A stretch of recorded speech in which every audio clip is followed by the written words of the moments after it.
Good evening, and welcome to the penthouse of the spiritual bungalow. Boop. Boop, Do not boop, snoot. no boop. So a lot has been happening over the past week. Otis, is that how you pronounce your name? Is it Wheatus? Ooties. Otis? You could just pronounce it incorrectly. That would be Otis. perfectly acceptable. Okay. Seems like anything is perfectly acceptable these days. Yeah, no, we have no. Are there no standards anymore?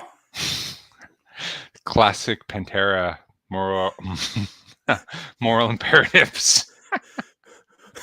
You got Phil Anselmo standing in the middle of the Senate House, wrapped in a toga, shouting, "Oh tempora, oh mores!"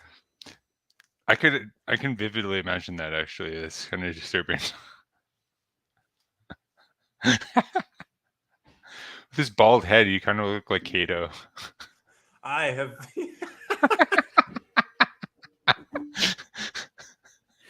Kills himself after the Battle of Pharsalia. The lesser known Stoic of high antiquity, Phil Anselmo. Mm-hmm. Cato the bloated.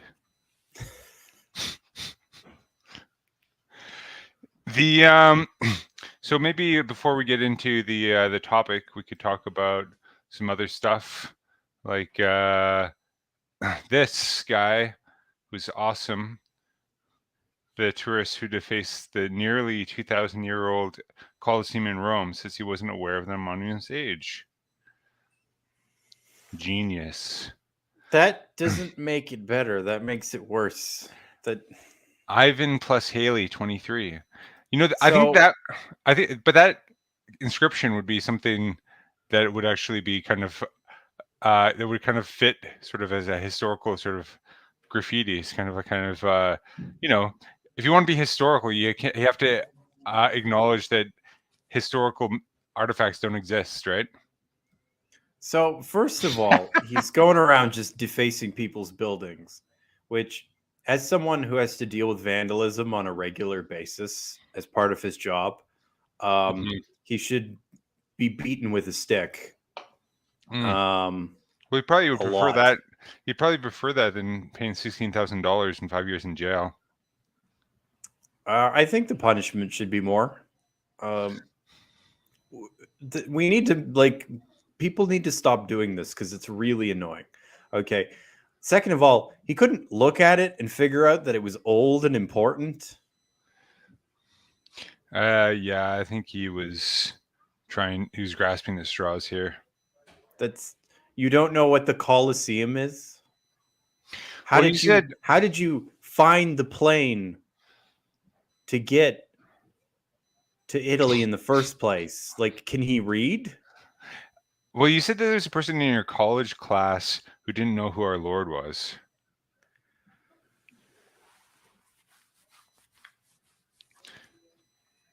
Didn't you? I mean, but they're, you occasionally.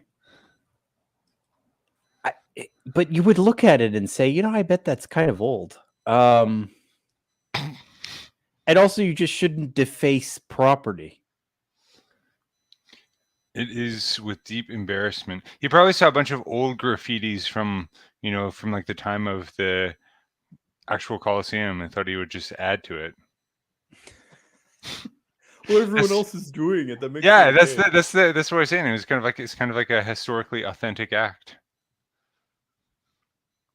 It is with deep embarrassment. You have no idea how deep it should be.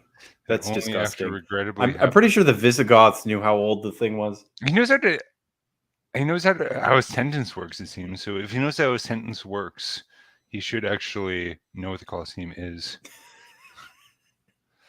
What's that? I've never seen something like that before. After what regrettably happened did I learn of the antiquity of the monument.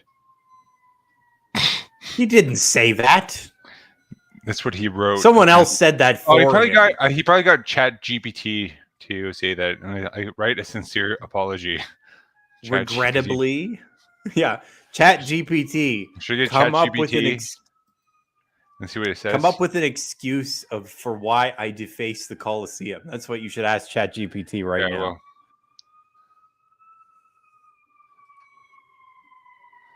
Okay, here I'll stop this and go and share my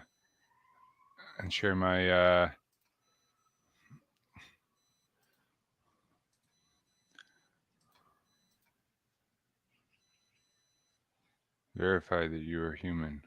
I am a human. Click the button. That'll let them know. I'm human.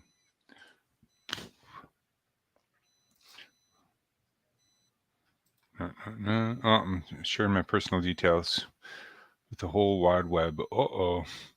Okay. What?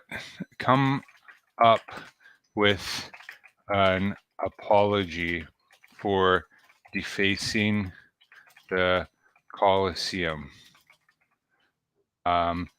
Make it eloquent. I spelled Colosseum wrong. No, just they don't use the word eloquent. Just yeah. Dear recipient's name, I am writing this letter to express my deepest apologies for my this is really long.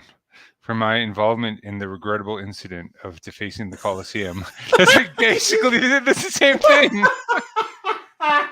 That's exactly what he did. Does it use the word antiquity? I am aware of. I'm fully aware of this. No. I'm fully aware of the historical and cultural significance of this ancient monument, and I deeply regret the thoughtless act that caused harm to such an iconic symbol of Rome and its rich heritage. There's no way a reflection of my true character or my respect for historical landmarks. It's an unfortunate moment of indiscretion. Sounds like, yeah, I don't know. Maybe he, okay, I could actually, you can actually change it up though. You can say, I didn't know. Yeah. So. Well, here's the problem: is maybe he used like an earlier version of Chat GPT, so that's why it's less of a realistic apology. How old it was.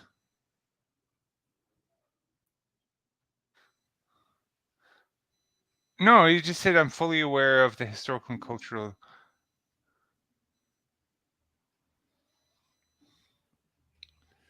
I didn't know how. It didn't work.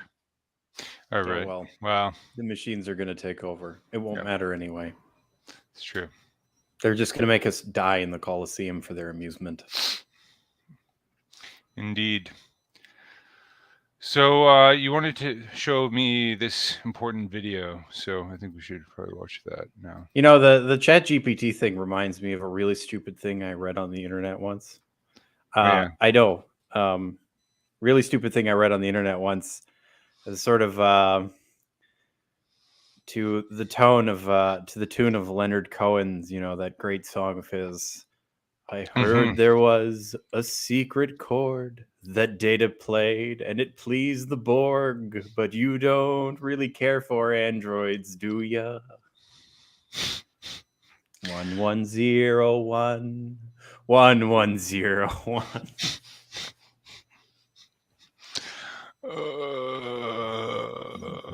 To whoever came up with that on the internet, my sincere thanks.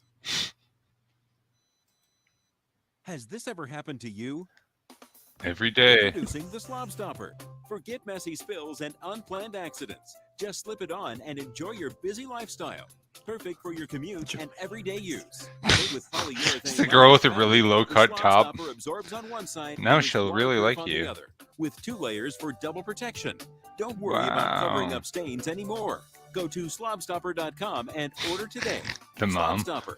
Bibs aren't just for babies. I think that's actually real. Have you ever run into an embarrassing... I don't know what this is. It's just attacking you. Right. It's going to get infinite infomercials. It just went, yeah. Commercials. Cue the next video really fast. Quick, get them. Sell him something. So we had a interesting incident with our new soon to be leader of the CDI. I guess it's not called the Congregation for the Doctrine of Faith anymore, is it? It's something else. But Yeah, I think it's something like Neo Church Evangelion Genesis or something. I think yeah, that's sounds the about new right. name Yeah, for the dicastery. that sounds about right.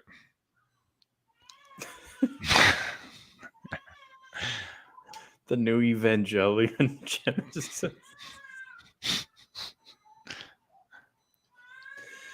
Ecclesia Nova. No one else will laugh at my jokes, so I might as well.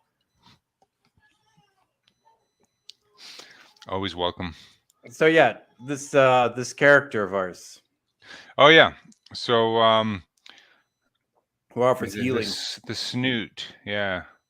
He Heal me offers with your healing of the snoot. With the snoot. snoot. So I wonder, should we show a demonstration of like where the term snoot comes from? It's like the where you have to don't boop the snoot. Just boop. I'll show you with my dog. She's got a good snoot. Let me go get her. Maisie,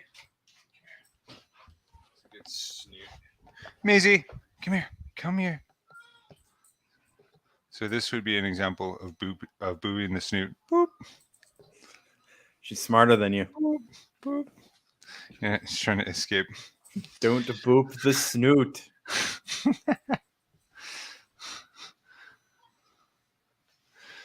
Are you going to be part of the episode now, Macy? Oh! And then she ran away. She got me back.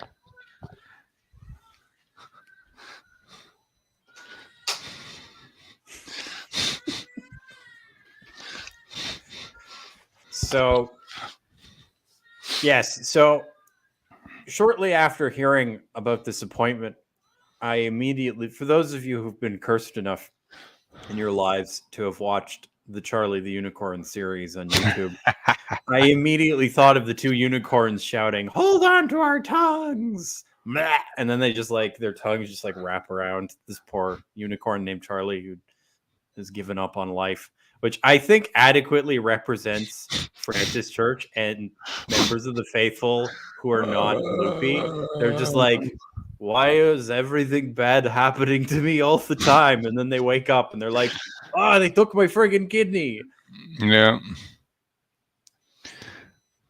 Just a song and musical number that doesn't make any sense. The Leopleurodon has spoken. Charlie. Yeah, that sounds pretty similar to like the politics hall where they had those contortionists and circuit acrobats and stuff.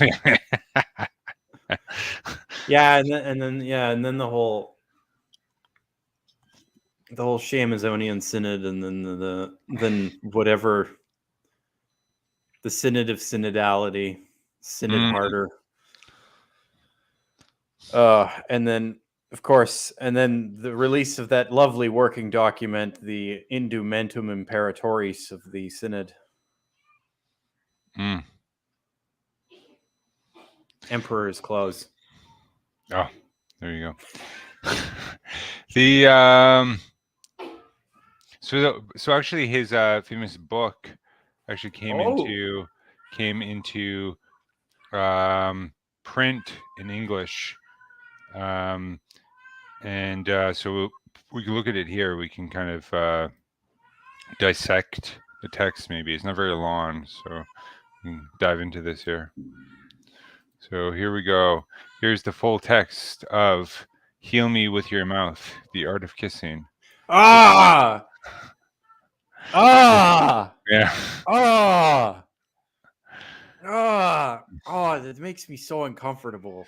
Yeah, just like in the 90s sort of swoosh. The 90s cover and then the Oh, I know, and it's got that bulletin board sort of background as well. Oh. At least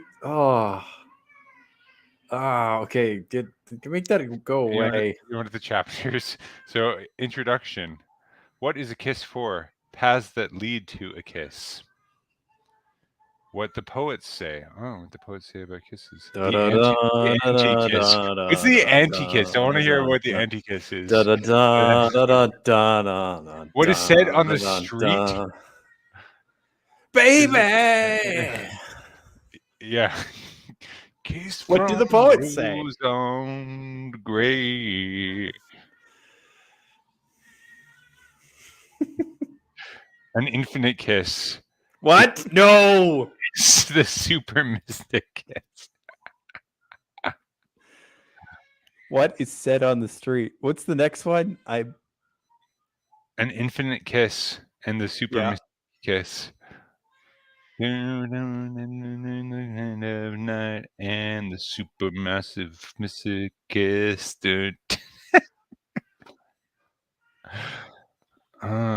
Victor Manuel Fernandez is a priest, a doctor of theology with biblical specialization. Wow. I want to clarify. Here we go. He has a clarification right at the beginning. I want to clarify that this book was not written so much based on my own experience, but based on the lives of people who kiss. Oh. Okay. Yeah. So, yeah. I want to put a preface in here.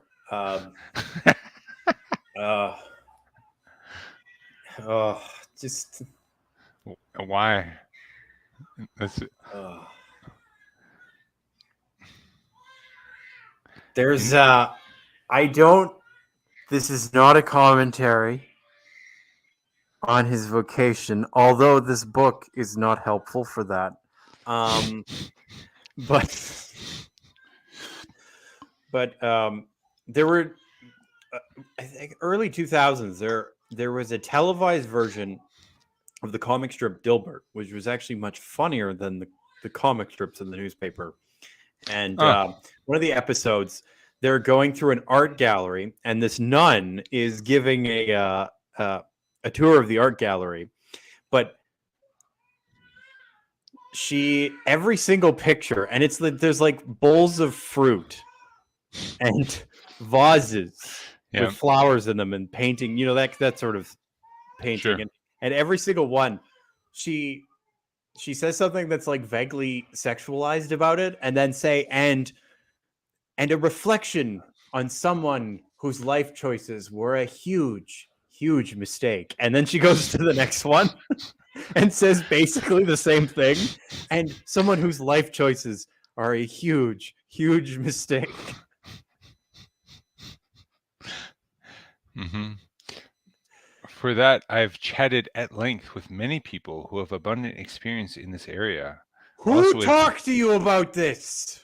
Also with many young people who learn to kiss in their own way. No, you didn't. No, that didn't happen. Yeah, that's not good. Like young, like they saw Jefferson Airplane live when they were young, kind of young. Like there's no way anyone my age would there's no way anyone my age would be like, yes, I'm going to talk about the experience of kissing. Like, if a priest ever asked me, like, what's it like kissing? I'd be like, go away. I need to leave now. But they would never ask me that because all the priests I know aren't weird. No, yeah, it just would be so incredibly uncomfortable. I think if you looked up uncomfortable in the dictionary, that would be like an example sentence. Yeah. What's it like to kiss? Explain it in detail for me. How do you do it? This kind of, I mean, so there are those who... What? It's Rodan. What kind of site have you found?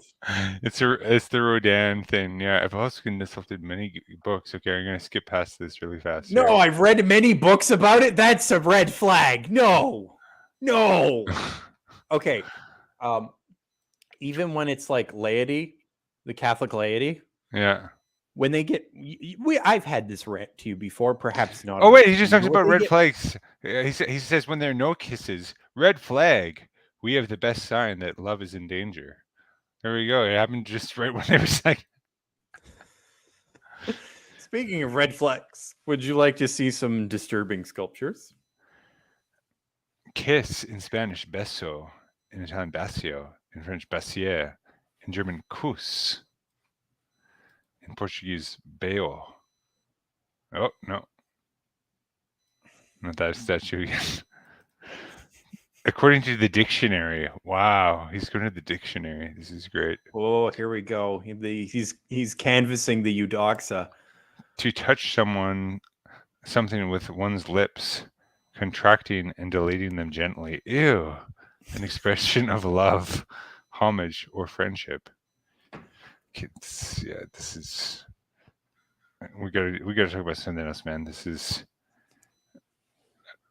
Okay, but I want to know what the infinite kiss is. I don't know what the infinite kiss is. I want to know what the anti-kiss and the infinite kiss are. Okay. We're gonna find the looking, anti touching, kiss. creating, seeking. What the poets say. It's just all Catullus. He's got Catullus. No.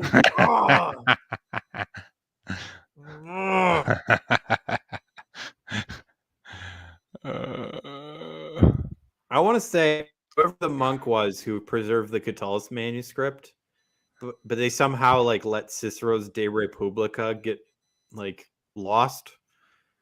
He's not a very good monk. Why is he quoting Pablo Neruda? Naruto, like the communist. run, like you run at Area 51, Naruto, like Naruto running. Yeah, No. Naruto. Is this an Yes, airbender Pablo or something? no, Neruda Is that the same thing? A Chilean communist poet. Is he the last airbender? I've gone marking with crosses of fire the white atlas of your body. What? No, my mouth stop. That's awful. No. My mouth was a If anyone ever spider. said that to me, I'd call the cops. My mouth was a spider that was climbing onto you, hiding itself.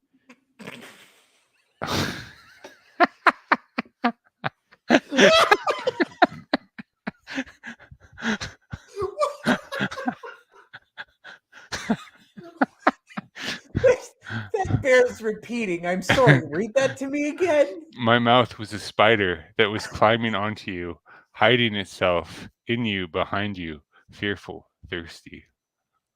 Fearful and thirsty. So, wait. Isn't that kind of what the itsy bitsy spider does with the water spout?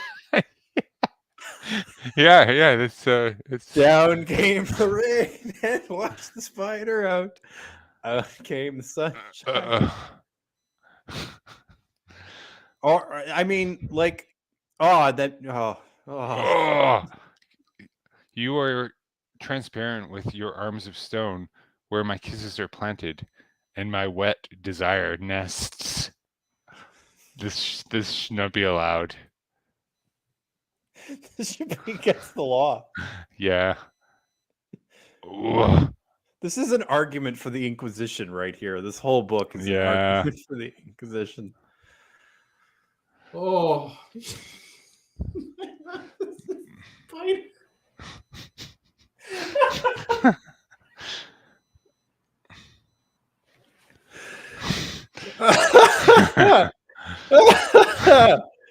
Oh. Man,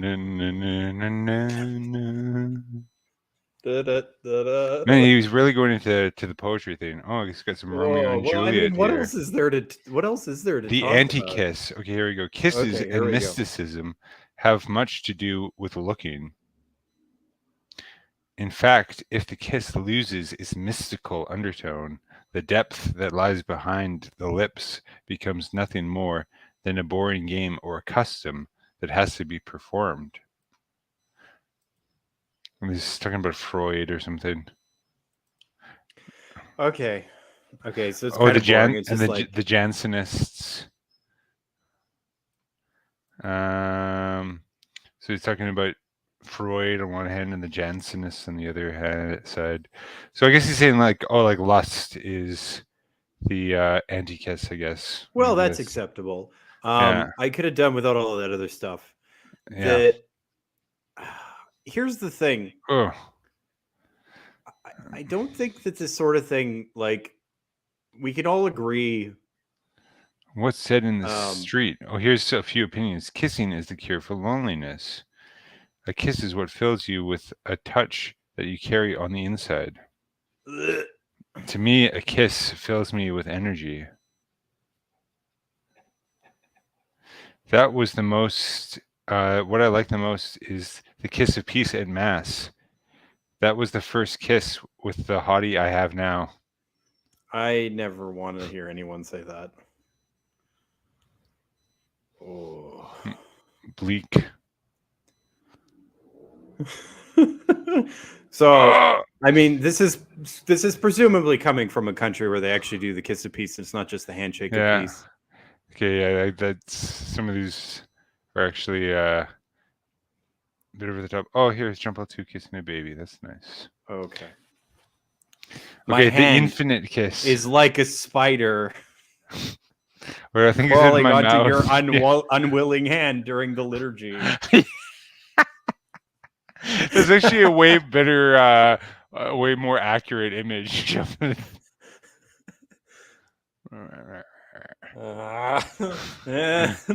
That guy who like holds it way too long.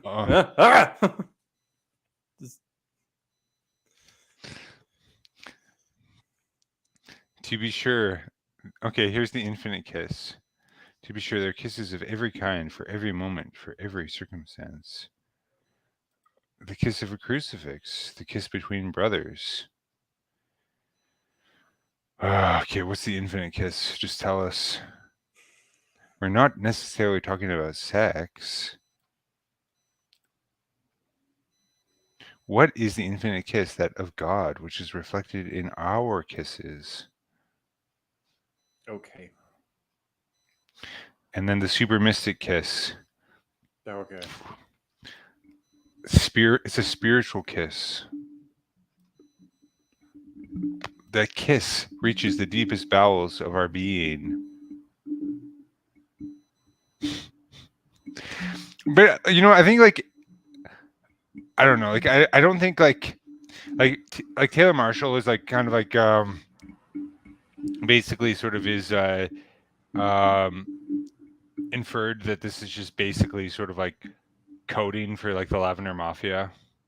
And I don't know if it's necessarily that. I mean, it's not the most charitable interpretation. It could be, but I mean, it could also just be a really sort of creepy, inept, sort of socially kind of awkward way of trying to be relevant. I think this is just a creepy book. Yeah. An attempt to be socially relevant. Yeah.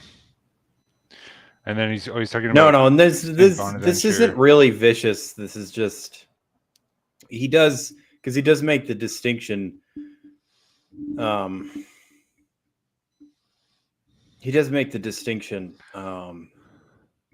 Two bunnies chewing the floor or something. And that's the end of the book. Okay. The super mystic kiss. And then he ends with just two bunny rabbits. Yeah. Okay. It's the whole thing is just an attempt to be relevant, I think. Yeah. I talked to many young people no, you didn't. No, that didn't happen.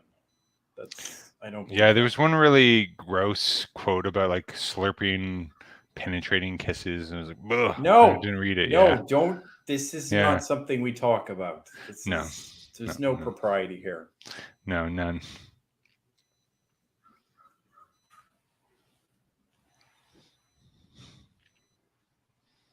Well, all of Christendom was in moral outrage.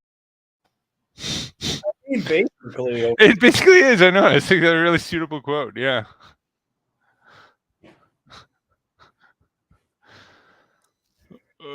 Yeah. That's a special thing that one could do with their life, I guess. Collect all that poetry. That's kind of creepy. Kiss poetry, yeah.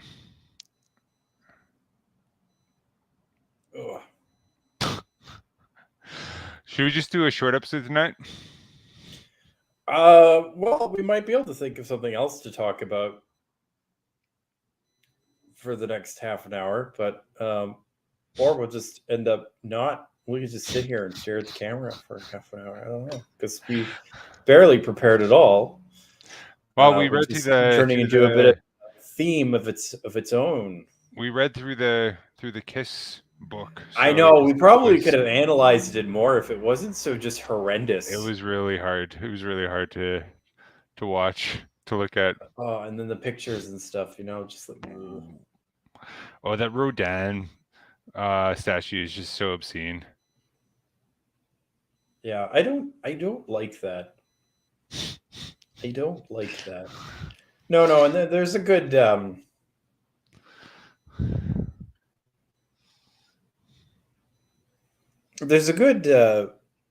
thing I've heard quoted before, and it's by supposedly by what's his name?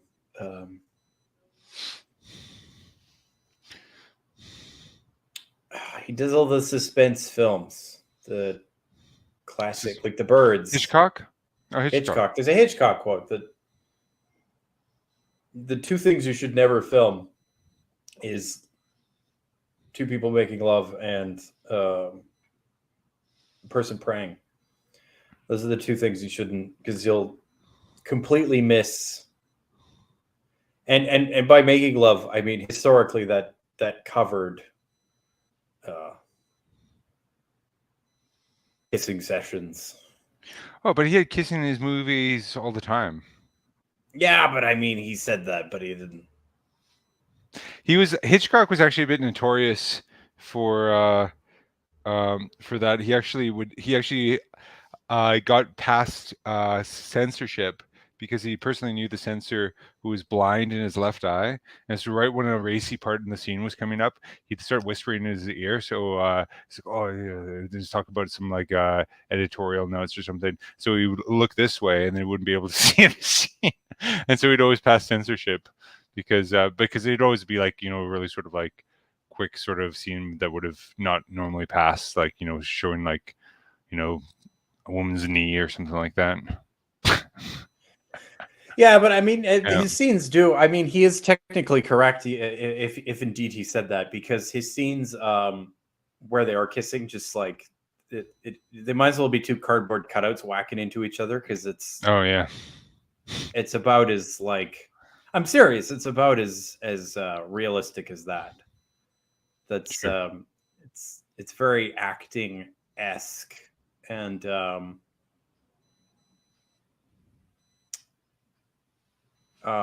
if indeed he said that, he should have. If he didn't, and I think it's a good point. It's a sort of to capture the essence of what the thing is I think outside of the. Well, I think also this book is like, it's just such a clear example of just needing to just stay in your lane vocationally. I mean, it's just so obvious with this example. I mean, and that's the same for that goes for the lady too. Like, I mean, I think I kind of can risk it sort of pre-splaying a little bit just from my time at the seminary. Kind of a little bit conditioned towards that, so I have to kind of pull back sometimes. Yeah,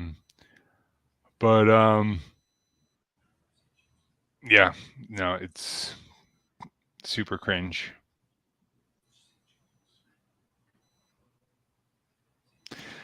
It just, and in a way, it kind of like by presenting it this kind of way, it kind of fetishizes romantic love in sort of an unhealthy way, I think, as well. It's kind of like, that sort of the problem with like sort of the American with American culture and its sexual obsession. Like, I mean, yeah, I mean, this certainly doesn't diminish it. It certainly doesn't diminish it, but it's taking something that really, and those quotes too, my goodness, but it's taking something that should be private and personal, and like that poetry is awful, and a lot of poetry really is awful. I'm serious. Like I like good poetry, but there's a lot of And one of the problems with the loss of conventions of style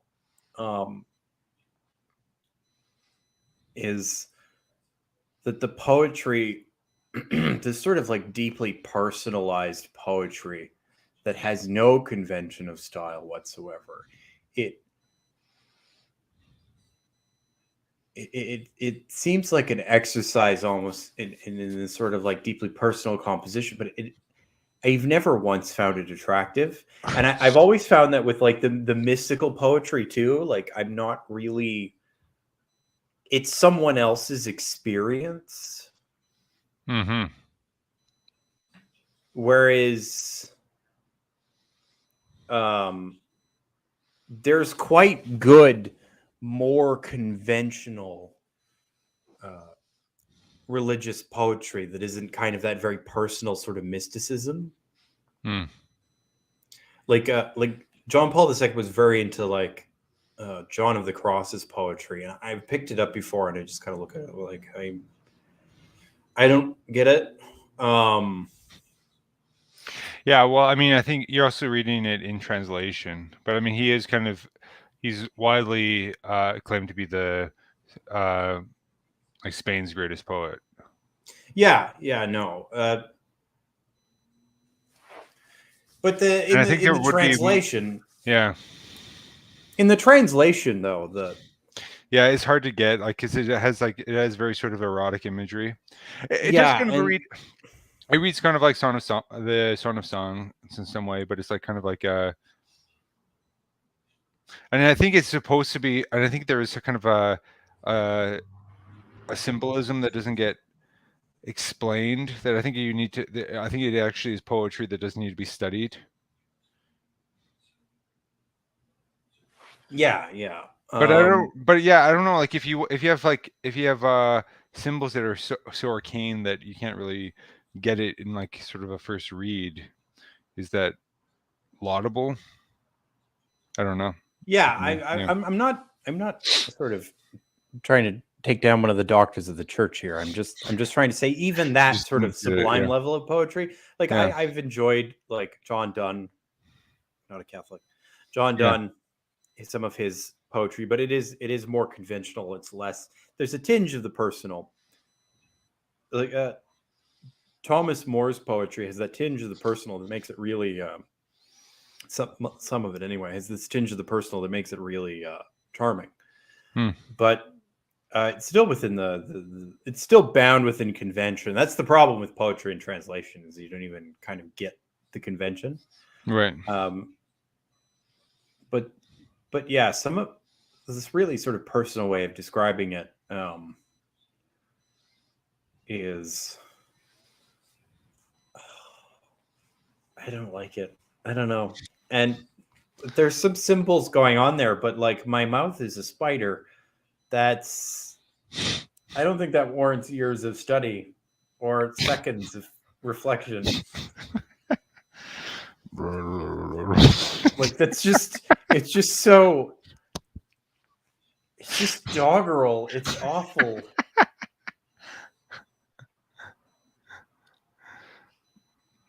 Yeah.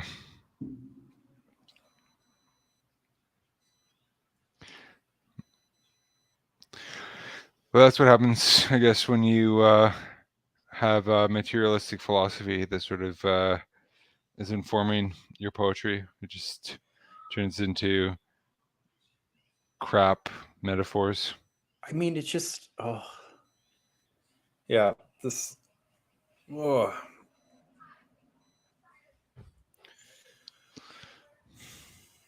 Well, that's a thing. That's a book that someone can put their name on, I guess. Like it's just. Actually, We I do think will it's remind the raging trads that Malachi Martin wrote that Jesus Now book. That's like just completely out to lunch. yeah. Well, yeah, like just from the title, like let me pull this up again.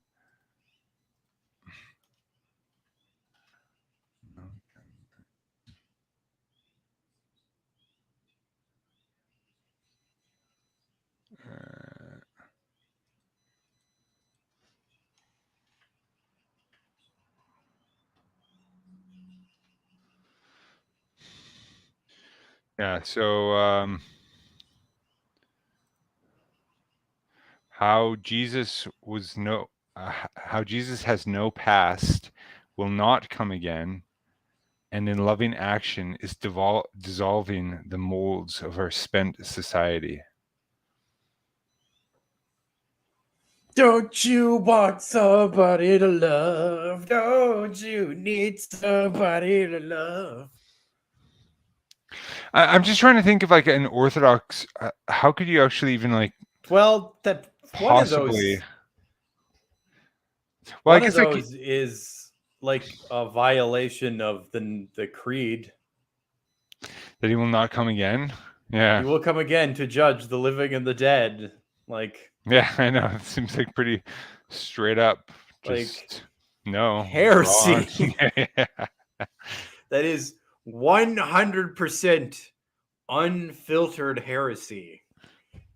And Yeah. a pretty weird one. I mean, I guess is he trying to say that Jesus that like is he trying to really sort of rev up um the fact that that we can enter into uh the infinite through Jesus's humanity, or that his humanity sort of allows the infinite to pass into temporal time. I don't know. Yeah, I don't know. I'm not going to strain myself on that. But he will come again. Like it's just Et like iterum no. ventoris est cum Yeah. gloria judicare vivos et mortuos. Yeah. Et regnum Yeah, no. eis non erit finis. I actually watched the episode of Firing Line where he's talking about that book. Regnum eis non erit finis. That's it, yeah. Yeah, it was just it's weird. Oh, you watched the episode of Firing Line where he's talking about this book, or what? Yeah. I can't remember anything from it. It just sounded kind of fluffy, and he was talking a lot with the guests and well, not the guests, the members of the audience, and they were saying it's like, oh, but Jesus doesn't speak to my life experience. It was all these like 70s, just like I mean the 70s, 60s, and 70s is such crap, man. It was a disaster. Yeah. Everyone just like decided to all lose their minds all at once. Yeah.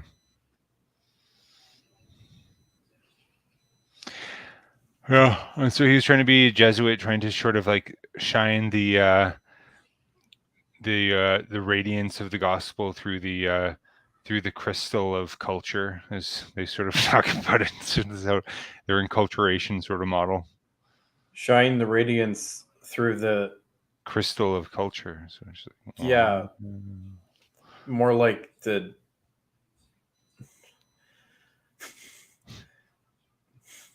more like through like the block of moldy cheese that is the non-culture that we have now. Like, you ever take like a solid wedge of Parmesan and try to shine a light through it? Like, it don't work so well. Yeah, no. All right. Yeah, I know, and there's just so many weird deviations that the Jesuits kind of go in with this. Like I didn't meet this. I heard about like sometimes they'll just like specialize in like urban planning. Like that, I've heard about a Jesuit that was his like kind of specialization. Why? So that he can bring What? the Gospels in the way that the city is laid out. Sewage drains into the. Yeah. I mean, the way the sewage drains upstream and the water intake is downstream. That's a very sort of 21st century Jesuit way of designing a city. So that basically you defecate in your own water supply. Yeah. Which is kind of the model that they've taken, really, is over the last century. The Jesuits have really taken on this model in the last half century, almost century, where they just like, they produce crap and then they feed it back to themselves so that worse crap comes out, and it just like continuously they release the garbage defecate nonsense upstream, and then it comes back down and they take it back into the water supply. They sort of like sift it in their glasses, and they It kind of reminds me of like yes, it smells like vomit and feces, and then they just like they take a big swig, and then they like then the process repeats all over again, and that's basically so Sasha's what the majority dog, of Jesuits have been doing for like it's like Sasha's dog who like ate his own like diarrhea. yeah, that's just like the never-ending cycle. It's the snake eating its own tail. It's deeply mystical. So mystical. Ouroboros or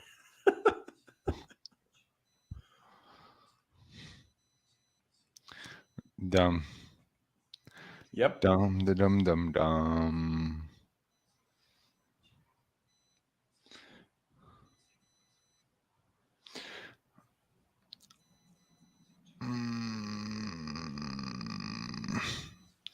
Well, We should probably cut it short because we've run out of things to say. good night, everyone. And remember, You will receive your reward in purgatory. dun, dun, dun.